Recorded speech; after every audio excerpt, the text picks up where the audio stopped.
Welcome to episode 1 of the Almost Forgotten Outdoors.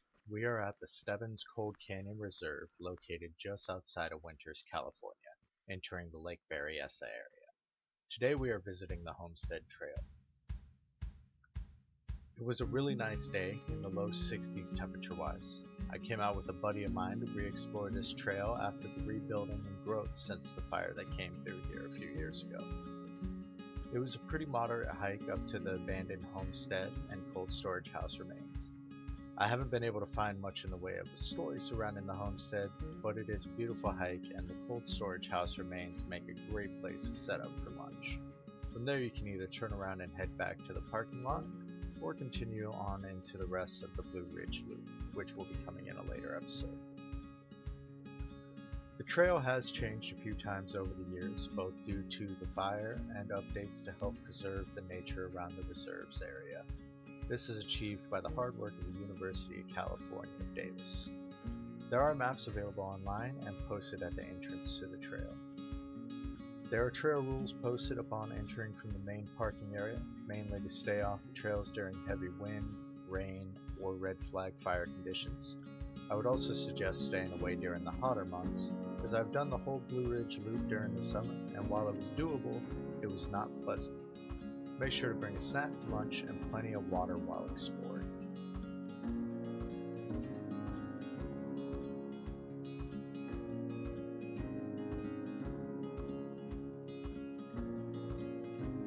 While walking through this area, I was amazed at how many new things have popped up and grown since the last time I was out here. You can see evidence ahead of the fire that had come through, but there is a lot of new growth. Throughout this trail you will find many stairs like these ones here. They do become more of a burden once you get to the Blue Ridge Loop portion of it, as there is a pretty hectic climb.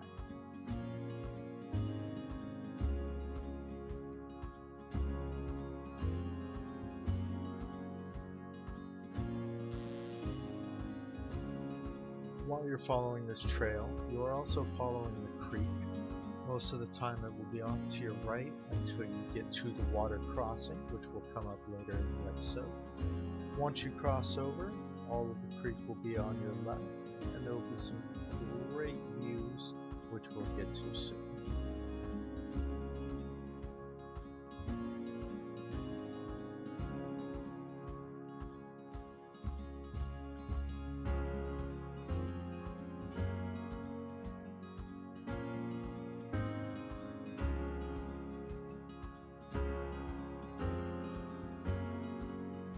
While walking, make sure to keep your eyes on the ground. There are large stones, rocks, boulders, whatever you want to call them, in between on the trail and off to the side. But the trail is really well marked and very evident year-round, it seems.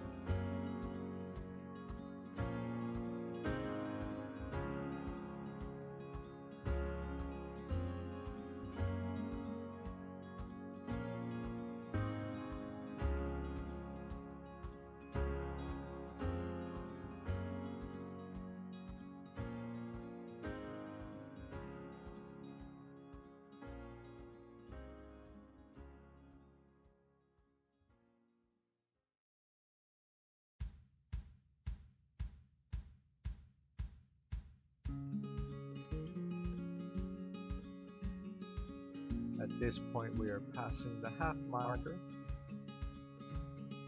and I was already starting to feel it as I am pretty well out of shape by this time in my life.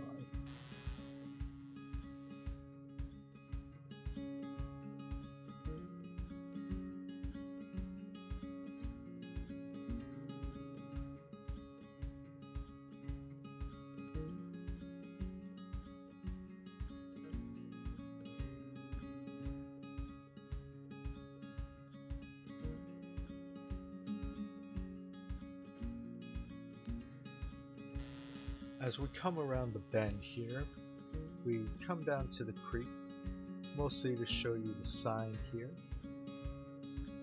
The sign educates hikers on how plants and animals thrive in a seasonal stream.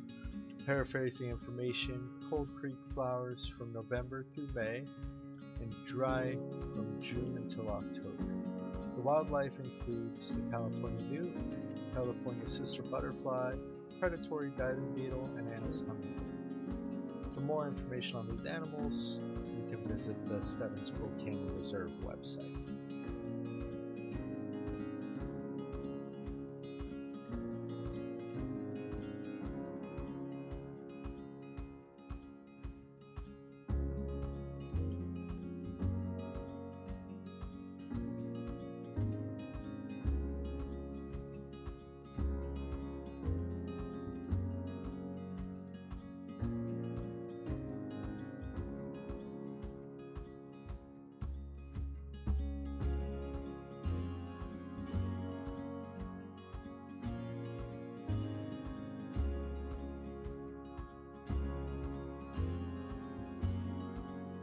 I started the hike today with a lot on my mind.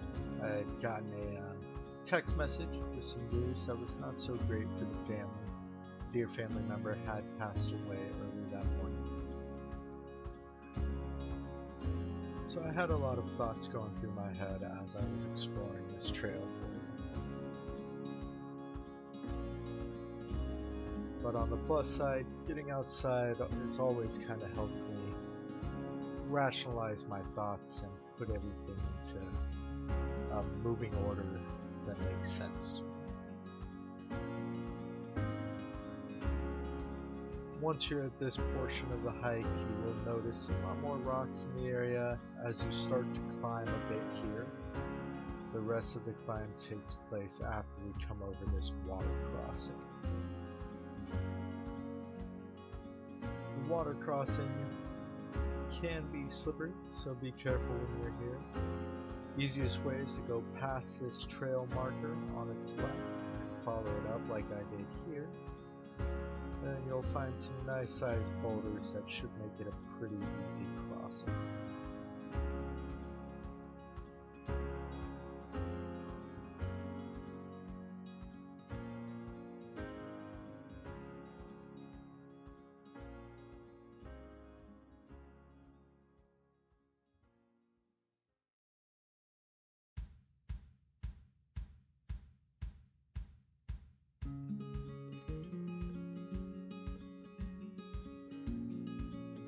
Did stop here as well, just to see if we could find any of the wildlife that had been mentioned on the website or the signage around the area.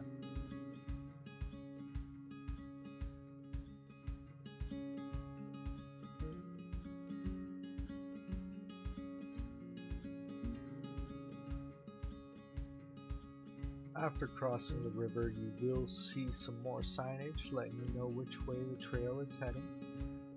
There will be a couple of signs here as the trail does split off.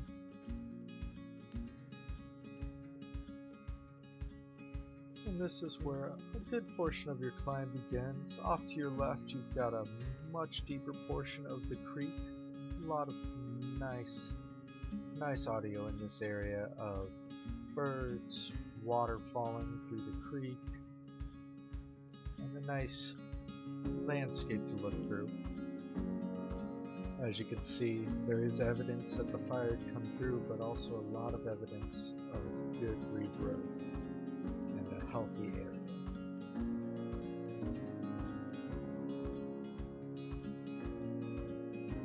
This is about the 3/4 mile mark.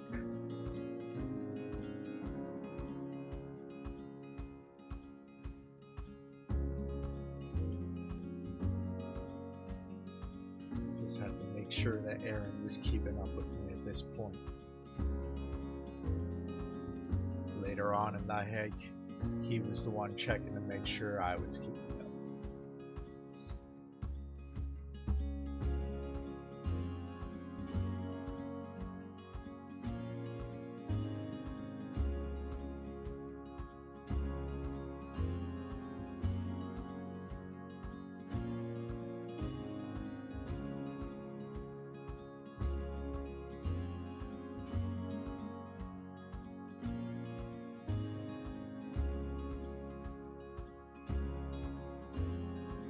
Some more stairs here. Definitely definitely where the climb becomes a little bit more rigorous, but nothing too crazy at this point in the hike. And you still do have some good shade coverage as you're coming through this area.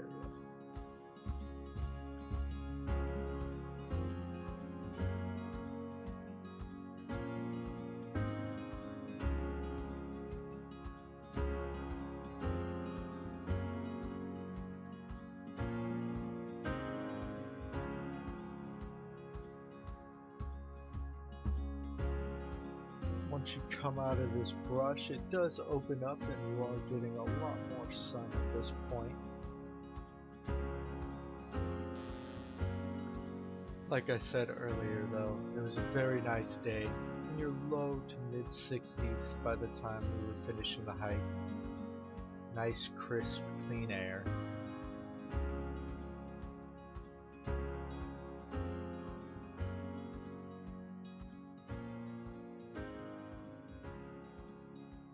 And then more of my favorite stairs.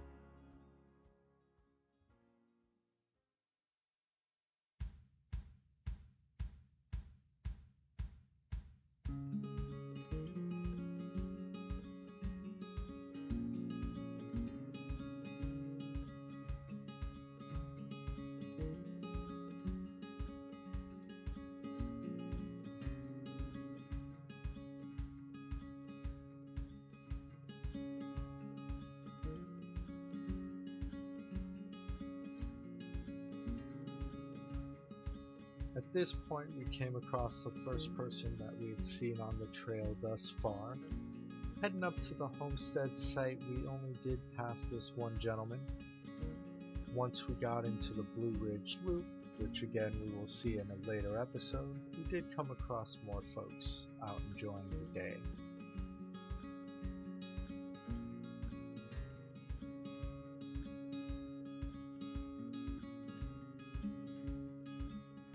Very beautiful view at this point as we look back to see how far we'd come from the start. Also took a moment just to think about how much regrowth has actually happened. The last time I had visited, there were no trees on that hill to my right, and nothing around the trail such as you're seeing right now.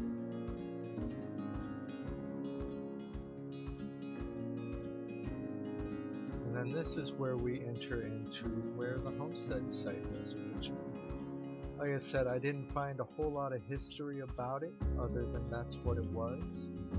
But it does look like a good piece of land, and I really wish I could have been around to see what the homestead looked like.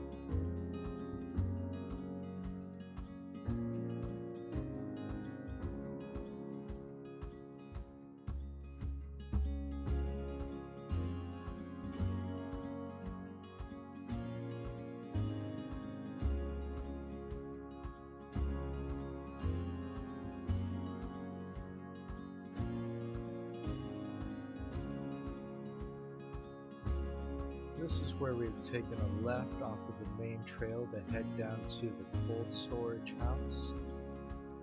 There are a couple of little drops that you'll have to contend with, and then you will be crossing the creek again. Luckily at this level there wasn't a whole lot of water to contend with, as there are some pretty big boulders to help you cross your way.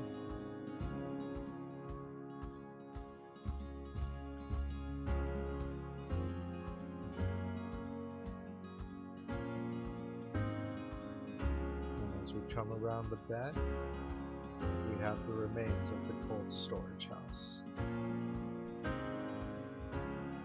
It's a great place to set up for lunch, like I said before.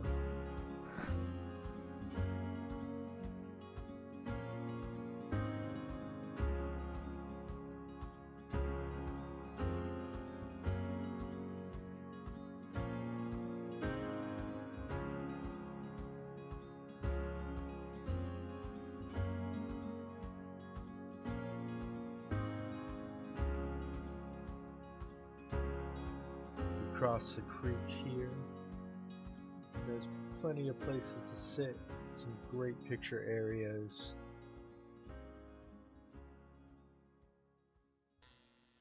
Here at the Cold Storage Remains is where we'll be ending our first episode of the Almost Forgotten Outdoors. We had a nice little snack here before heading off to film episode 2 for you. Hope you enjoyed it.